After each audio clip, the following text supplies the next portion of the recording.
सांगलीच्या जत तालुक्यामध्ये दुष्काळाची तीव्रता आणि दाहकता दिवसेंदिवस वाढू लागली आहे।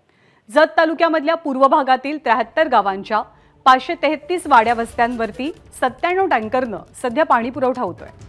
टँकरमधनं होणाऱ्या पाणी पुरवठ्याचा आणि पाणी भरणाऱ्या महिलांसोबत संवाद साधून इथली परिस्थिती जाणून घेतली आमचे प्रतिनिधी कुलदीप माने यांनी।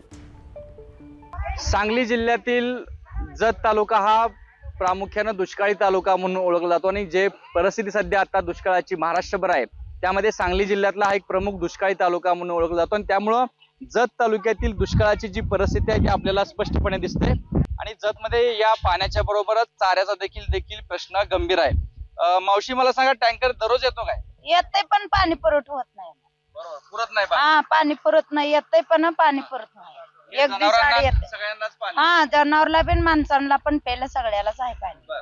हा, 2 दिवसातनं 1 दिवसातनं असं येतंय पण पाणी पुरवठा होत नाही। पाणी भरण्यासाठी कॉलेज पण एक दिवशी बंद होते ना माझं, त्यामुळे जात नाही कॉलेजला पण। तर हे जे काही जत तालुक्यातील काही भाग आहेत, म्हैसाळचं जे काही पाणी येते त्यातून हे पाणी विहिरीमधून टँकरच्या माध्यमातून पोहोचवलं जाते। मात्र ज्या पद्धतीनं सध्या दुष्काळाची जी संकट जाणवते त्यानुसार या ठिकाणी अजून जत तालुक्यातील टँकरची संख्या वाढवली जावी किंवा जत तालुक्यामध्ये चारा छावणी आणि चाऱ्याचा देखील प्रश्न आहे त्या प्रश्नाकडे शासनानं लक्ष द्यावं अशी मागणी जत तालुक्यातील पूर्व भागातील हे सगळे दुष्काळी नागरिक करताना दिसून येत आहेत।